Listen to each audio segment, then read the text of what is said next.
Welcome back to Financial Therapy. It's not just about the money. I'm personal financial planner, columnist, and financial therapist Rick Kaler.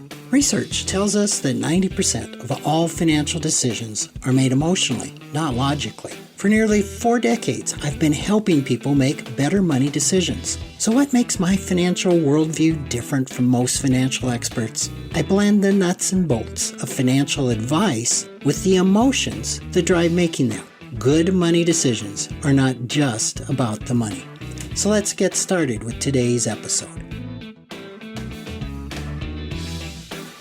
Welcome back to another edition, and I am delighted to have Dr. Megan Ford back with us. We had a wonderful discussion a month or so ago, Yeah. and there was enough to talk about. We said we have to get together again. So welcome back. Thank you. I'm really honored to be back for a part two. There was so much left to say after our first conversation. So fun to be back. Glad to be back. Great. So let's pick it up there. We talked a lot about your path to where you are today. We touched a little bit on the Love and Money Center, which is going to be celebrating, is it 25 years? So I think overall, we talked a little bit about the iterations and the history of the Love and Money Center, and it's been through a couple of identity changes. The most recent identity change was a year and a half ago. So this past fall, we celebrated the Love and Money Center's first birthday. And so we'll celebrate our second birthday coming up this fall. But for many years, we were known as the Aspire Clinic and maintained that holistic model of service and training and research. And then the earliest iteration was that we were a marriage and family therapy clinic. And so that, I believe, the program itself in the clinic was started maybe in the late 80s, early 90s, I want to say, here at the University of Georgia. Okay. So we have a long history, and the Love and Money Center is kind of the newest take. Yeah, it's had many, many faces to your point. Let's talk a little bit about what the Love and Money Center does, because it's really unique in the United States, in financial therapy, in mental health, in financial planning.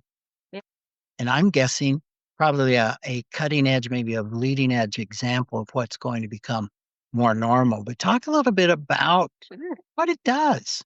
I hope it becomes more of the norm. I hope we can duplicate this model elsewhere, but we're in a unique position, and I think you summarized it really well. There are elements of the Love and Money Center that are, still very much on the leading edge of studying and training and supporting relational and financial well-being for all. And so as a center, that is where we are anchored and what we kind of hope to bring to the world.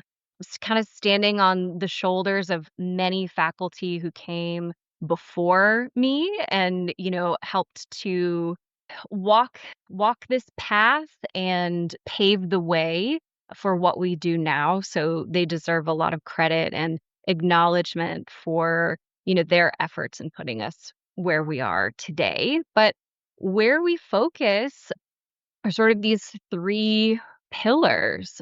We want to have a sort of foot in professional visibility. And so bringing relational and financial health and well-being content out into the world. Maybe that's training professionals through continuing education processes.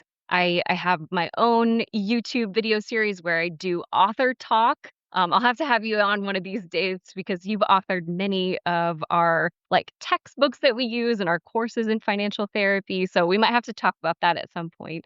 But that's one element of what the Love and Money Center While does. we're on that, why don't you tell us where somebody could find Author Talk? Author Talk is on our YouTube, which is at UGA Love and Money Center. That's our Okay. YouTube. So we could put it in the show notes and people could jump on that really quickly. But it's you'll appreciate this. You're of the age where you will know what I mean when I say Cliff's Notes.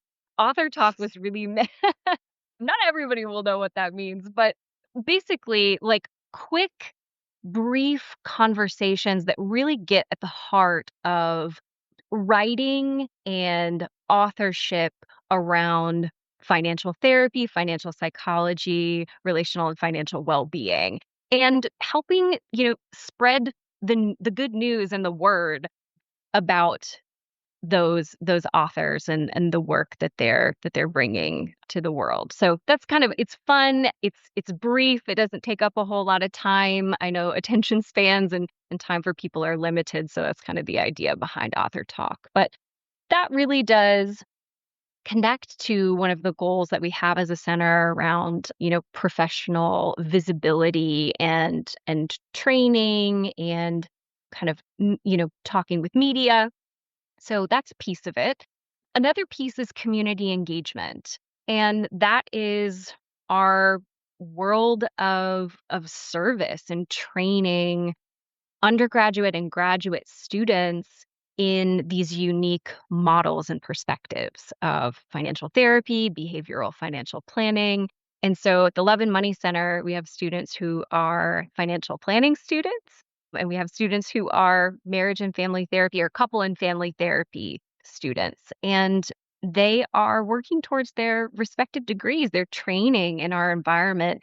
And the wonderful thing about an interdisciplinary center is that there's kind of this organic, like, cross-pollination of knowledge and this exchange that happens between students when they coexist in the same environment. They're maybe sharing anecdotes, they're sharing things that they've learned with one another. And that's really exciting, maybe not always the biggest intention, but sort of an after effect of what happens when you have students who are together under one roof. And there's the opportunity within the Love and Money Center as well for students to train cross-disciplinarily. So that's a really big deal because, as we know in financial therapy, you kind of, the whole crux of where this started was, hey, you're in this camp and I feel like I need to borrow from your camp in order to maximize or do the best that I can with my clients. Yeah, I want to really bring out that you said it was a really big deal, but I want to emphasize it's a really big deal. Um, and my tenure in academia has been very short and different. As an adjunct faculty member, I don't have the full experience and immersion into academia, but I just know with the university that I've worked with, getting the college for it's not college for mental health. What would be the name of your college? Yeah, we're an interdisciplinary unit of the College of Family and Consumer Sciences. Okay. Uh, Hmm. getting the mental health college to talk to the financial planning Yes. college. Hmm. Man alive. I had no idea Yep. of They the don't speak the same language, do they? they don't speak the same language. There's these just turf wars. Mm. I'll be real crass because I can. It's your Um, podcast. it's just getting them to collaborate. In fact, Hmm. I had collaboration agreed upon with the head of the department, and just through the channels, through these bureaucratic kind of undistinguishable things that happen, it just didn't happen. So Hmm. the fact that UGA has been able to pull this off, I think, is amazing. Yeah. We're really fortunate. I think we have an advantage in that in other environments, these two programs may not exist under the same college or kind of school structure. So that's one huge advantage that we Big, do yeah, have. It's big big advantage. because there's already sort of that that relationship established. You're familiar. These are colleagues of yours, and you might be working towards similar goals for that college. So I think that's a big advantage that the University of Georgia has. And I'm really grateful that we've kept them housed in the same place, because I don't think that those collaborations, and I don't think that the Levin Money Center would be what it is without that scaffolding and that structure being there. I can see how that eliminated some major obstacles Hmm. just in the way that it's formed. Yep. And Yep. as you were talking, I'm thinking one of the real obstacles of therapists in general is doing their countertransference work on money Hmm. and finance. Right. And I was reminded this recently. I was asked a question at a workshop I did, I think it was last week, about, well, should we just refer out to any therapist? Hmm. And I said, yeah, well, probably not. Yep. So through this program, your family therapists have the opportunity to work in the field of money, of Yeah. of Yeah. financial therapy, right? How Yeah. how does someone in that program, in the marriage and or it's, what's the official title of it? Yeah. Couple and Marriage family and family therapy. therapy. Yep. Couple and Um, family therapy, or marriage and how family therapy. how do they end up in the Love and Money Center doing this work alongside of a financial planner? Yeah. Yep. And I think your sessions there they're conjoint, aren't they? They're working with the planner in front of the couple or the person. That's one option. Yeah. I think that there are a couple of streams here. So we're the premier interdisciplinary, like, training center and site for the couple and family therapy program here at the University of Georgia. There's a doctoral level, and also we just ushered in a brand new master's level program, which has been so exciting and allows us at the Levin Money Center, being the premier training site that works with that program and helps to facilitate their early training as couple and family therapists. We have the opportunity to increase our capacity, which is great. So I'm kind of coming from both angles, and then I'll talk about that central piece that is more of the kind of overlap in the combination. For financial planning students, they're going to opt in through a course that was developed first under Dr. Joe Getz, the financial planning practicum. So it's called Clinical Practicum in Financial Planning, which is, it was the first of its kind. It was super unique, and it's really helping financial planners to get the opportunity to try on the application and service pieces before they kind of get out, hit the job market. So they're opting in. The couple and family therapy program, it's a bit more integrated into their program. And then you have the central piece where students of both areas and disciplines can opt in to that crossover, can opt in to learning more or taking courses that cross over those areas. So a financial planning student could opt in to taking a course that's typically taken by a couple and family Nice. therapy student. And Nice. a couple and family therapy student could opt in and take some courses that relate a little bit more to personal finance or financial therapy.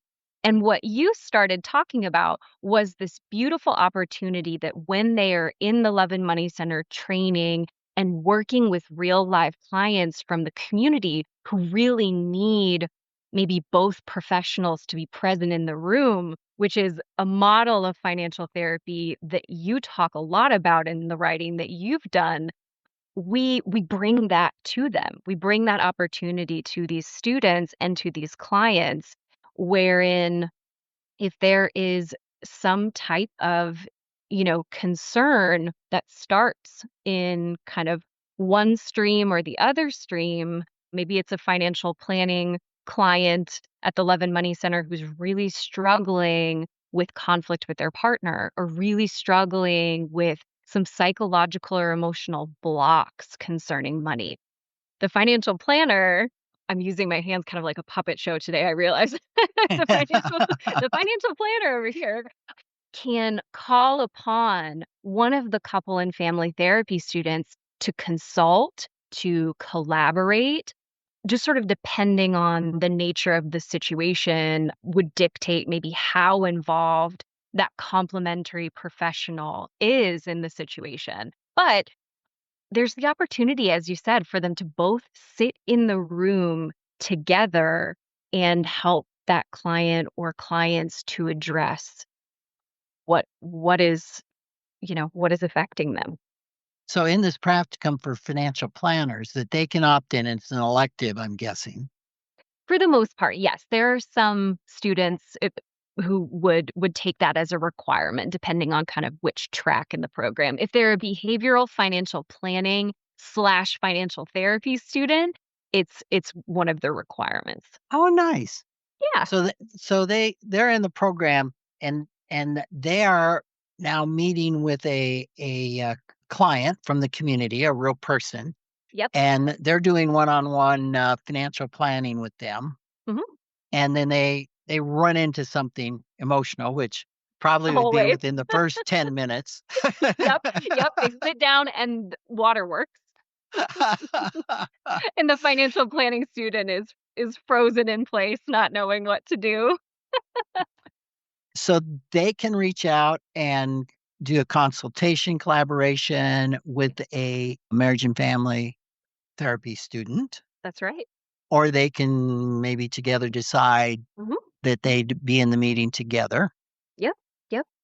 That is awesome. Now, how about the MFT Mhm. student? Yeah. Do I'm guessing they have the same opportunity to be working on emotional issues with the Yep. client. Of course. And when they run into financial issues, what do? Yeah, kind of the same idea. They might call upon one of the financial planning students in that semester's practicum to collaborate, to consult.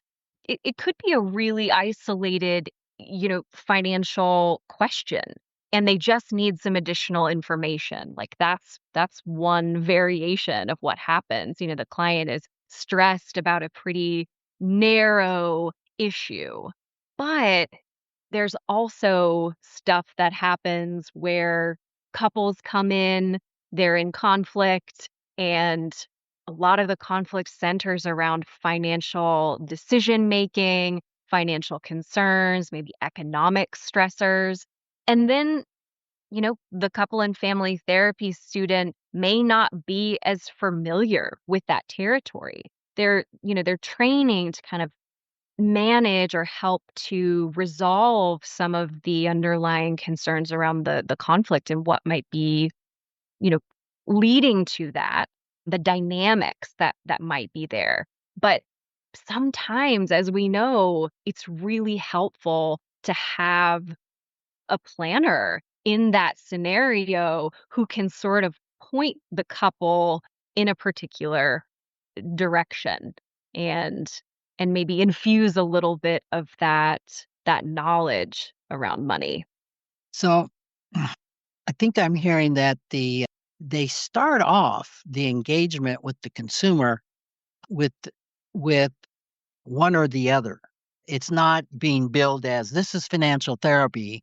You get to come Typically, in and yes. do financial therapy. You're going to come in and work with the marriage and family therapist Yep. or the financial planner. Most typically. Yeah. And I And think then that's yeah. depending how it Mhm. unfolds Yeah. is whether those two collaborate. Yeah. And I think that's right.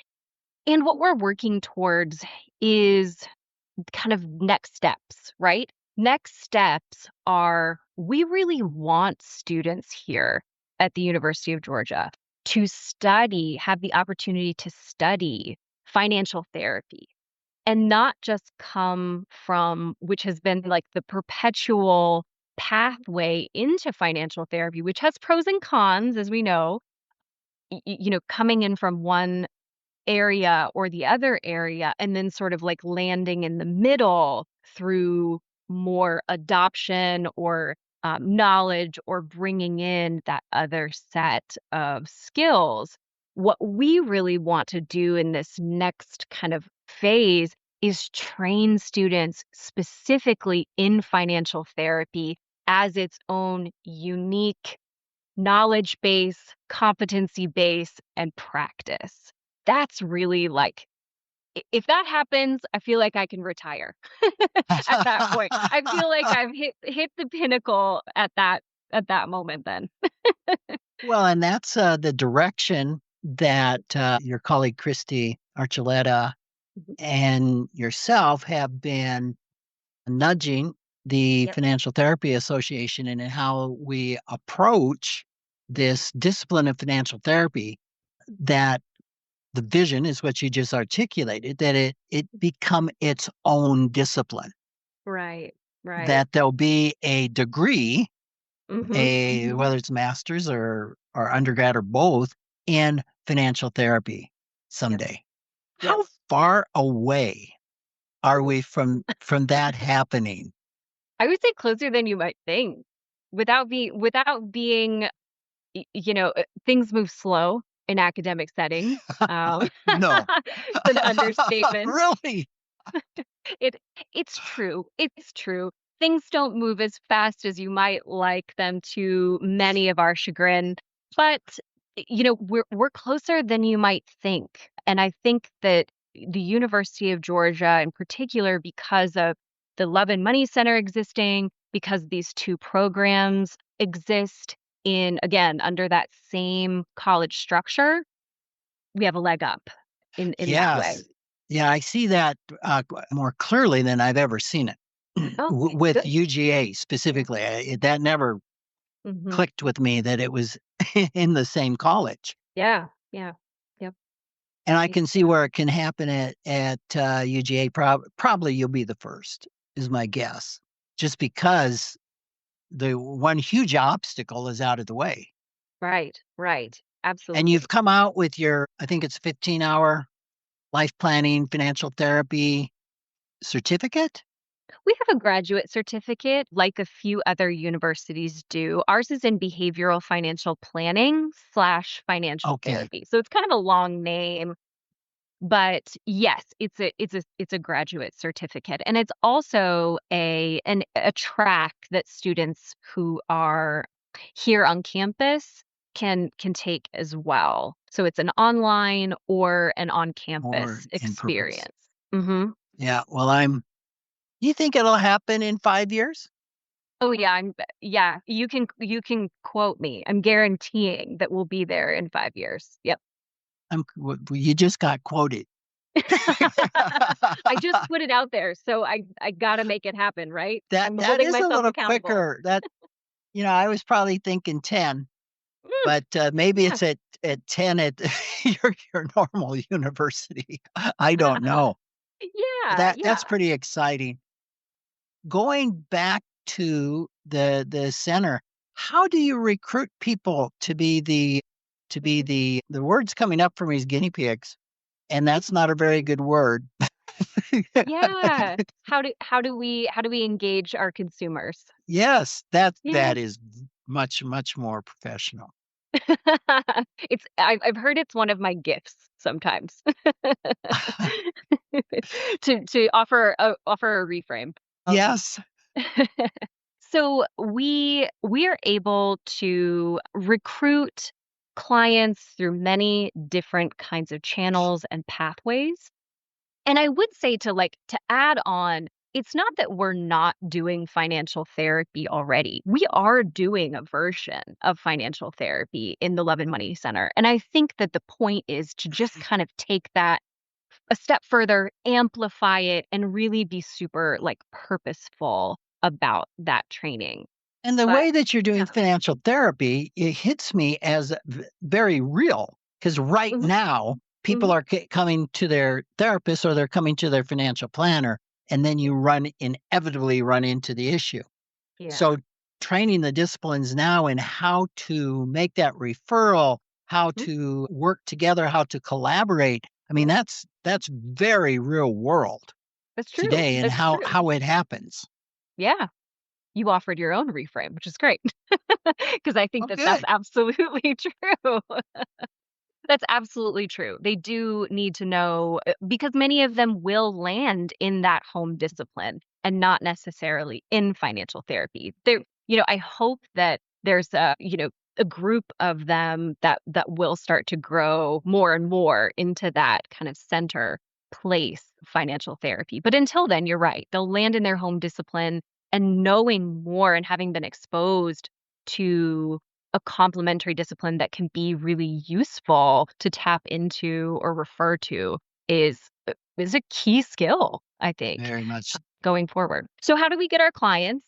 We recruit through many channels. We have on-campus partners, we have community partners, and we offer our services low to no cost. So the Love and Money Center is really we we work with all people, but we really are trying to work with those folks who may be priced out of services out in the community.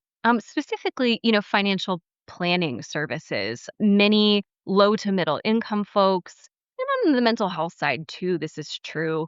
They are priced out of maybe private practitioners. And so this model that exists offers them a doorway into receiving those services in a way that's not going to break the bank and is really going to deliver something that is useful and needed for them. So that's really What the a phenomenal model we have wrestled with for decades in the yeah, financial planning profession. How do we bring financial planning to the masses? right. Yep. How do we hit the community that you're hitting? And what a win-win scenario Mhm. where you're training, they're getting the advice, and then we didn't get a lot into the supervision, obviously, Mhm. obvious to me and you, Yeah. that's going on with these clients, or not the Mhm. clients, the The students, students, yeah. Yeah, because they're the clients getting by the students. feedback. Mhm. Here's what went really well. Yeah. Here is a growing edge. That's Yep. my Love it. reframe. I love it.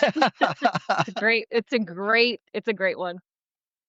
How valuable that is. And I think your program's doing that. I think Hannah Moore has started this independently, kind of more of a consultation, or let's videotape you, let's give you some supervision, Mhm. which I just think, if financial planning grows into a profession, certainly financial therapy is something that's critical in the development Mhm. of Yeah. the practitioner. So, Yeah. Yeah. Yep. Megan, Absolutely. we're out of time again, but Gosh, it at feels least like we we got could it. go feels like we could go into part 3, couldn't we? Well, we probably can. Oh, And we, I've signed myself up for another time. that's right. Yeah, because there's some things that you've done, like the couples money conflict scale. Yeah, the couple financial conflict scale. Yeah, yeah. It'd be fascinating to delve into that. So, thank you so much for taking your time and being with us. I know the audience that listens to this will find this really valuable and very insightful. I hope So, so. I mean, that's always the hope when you're a guest on a podcast is that someone listens and they find it valuable. So I'm so appreciative to be asked back, and it's always so fun to chat with you. and where do they go to find the Love and Money Center and a little bit more about Dr. Megan Ford? Sure. You can find out all about what the Love and Money Center is up to via our social media channels. So those are LinkedIn. I mentioned the YouTube earlier. We have a Facebook and also Instagram. So check those out. We also have a website that will kind of connect you to all the goings on and really what we're about as well. That's a good resource. So Nice. find me there. Thank you so much for the work that you do and making South Dakota proud. Thank you so much. That means a lot. Take care. Thanks for joining me, Rick Kaler, for another episode of Financial Therapy. It's not just about the money. This is where I combine the nuts and bolts of financial advice with the emotions that drive making them.